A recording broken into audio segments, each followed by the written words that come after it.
في تصريح خطير نشرته صحيفة الرأي الإماراتي، قال فيه وزير الخارجية المغربي ناصر بوريطة في لجنة برلمانية بأن الجزائر تريد جر منطقة المغرب إلى التصعيد العسكري والحرب على الحدود.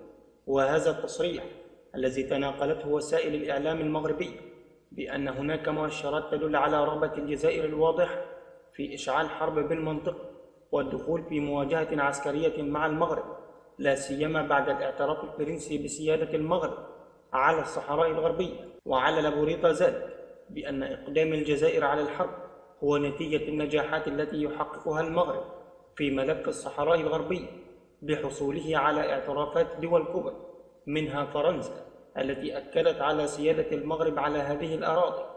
وجاءت هذه التصريحات بعد يومين فقط من خطاب الملك المغربي محمد السادس بمناسبة العيد الوطني المسمى بالمسيرة الخضراء الذي انتقد فيه الجزائر، ولكنه اقترح عليها بطريقة غير مباشرة الاستفادة من منفذ بحري على المحيط الأطلسي ضمن مبادرة تسهيل المغرب لدول الساحل الإفريقي منفذا يطل على المحيط.